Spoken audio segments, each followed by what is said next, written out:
naging issue rin po yung pagbaba daw ng ratings ni VP Sara Duterte at ang ating Pangulong Marcos. Alam nyo, medyo mainit ito. Actually, hindi naman mainit ito dahil sa bumaba ang rating ni Marcos, ngunit bumaba ang rating ni VP Sara Duterte, kaya ho ito uminit. Sinasabi nila, ang dahilan daw nito ay doon sa pagpukol nila ng confidential funds ng ating Vice Presidente.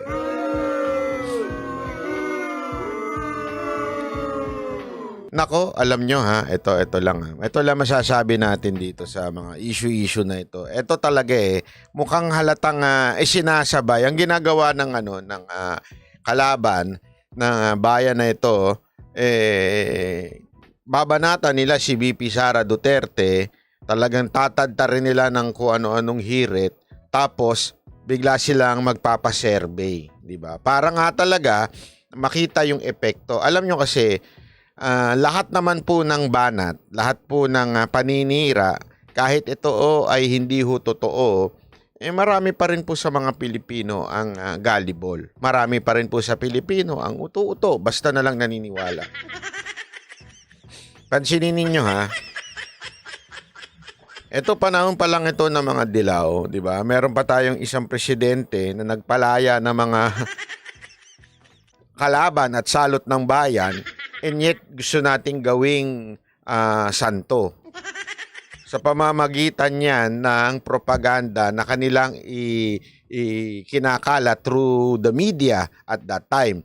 Ganyan ho ang diskarte nito mga to. Ibig sabihin, kahit po ba sabihin nating malakas talaga si VP Sara Duterte, kahit to nagbubumirang sa kanila yung mga bato nila doon, kahit papaano po ay tatamaan at tatamaan yan. Sabi nga, kahit anong tibay ng puno, kahit po yan ay talagang, alam mo yung mga malalaking puno, mahirap po yan tirahin o pabagsakin ng isang beses lang. Pero kung yan ho ay tatadta rin kaliwat kanan, ay yan ho ay darating na panahon, nababagsak ho talaga yan.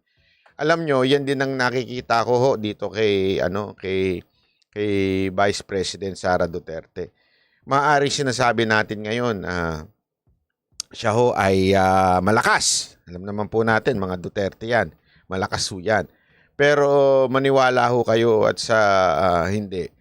Pag yan ho ay tinadtad, sinimula na nga ho nilang, aga-aga pa lang, pangalawang taon pa lamang to, sinimula na ho nila.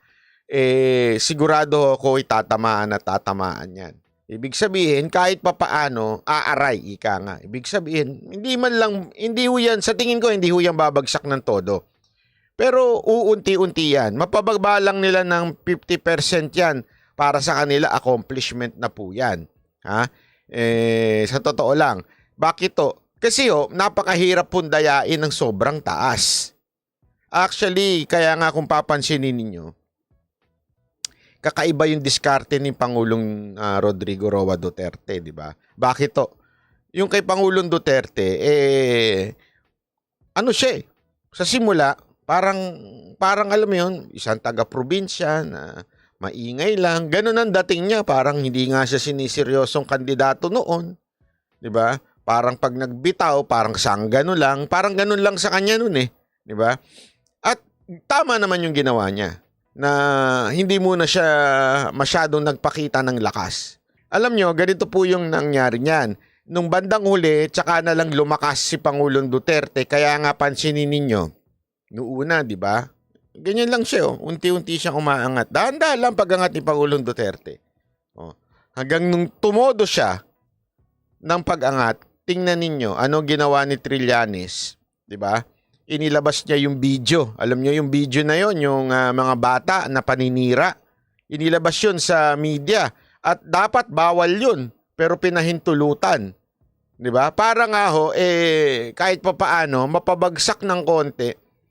At kung matatandaan ninyo, di ba, yung issue pa ng BPI, para pabagsakin ng konti at medyo, sabi nga ni Pangulong Duterte, siya daw ay dinaya pa ng 6 million. So sa madaling salita, dapat 12 million ang lamang niya sa kalaban. Pero dahil sa nadaya ng 6 million, 6 million na lang ang more or less ang naging lamang niya sa kalaban. Di ba po? Kaya nga ako, naniniwala ako, ito yung papakita ko lang ho yung survey. Ha? Ito ho yung survey. 58 si Zubiri, 65% si Pangulong Marcos, si Vice President Sara Duterte, 70%. Si Romualdez, 61%. Kung mapapansin nyo dito, napaka-importante niyan dito.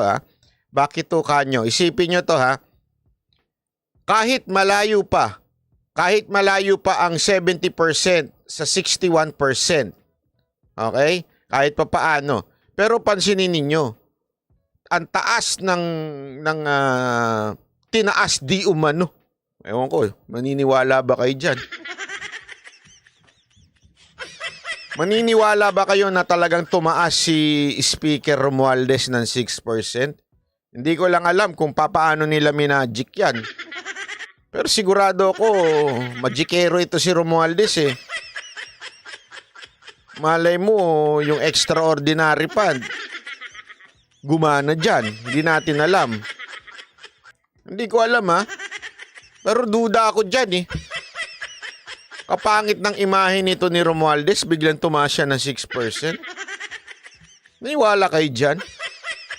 Tapos ang laki ng ibinaba ni Sara Duterte na 12%. Talaga nga naman. Pero gayon pa man, hindi nila nakikita. Hindi nila nakikita na etong si Vice President Sara Duterte pa rin ang pinakamataas among all the officials in our land. Ang ini-emphasize lang nila dito ay yung 12% na pagbaba. Pero hindi nila dinidiin dito na si Vice President Sara Duterte pa rin ang pinakamataas. Maniniwala ba kayo? Eto kasi alam nyo kung sinong pasimuno nitong mga animal na to?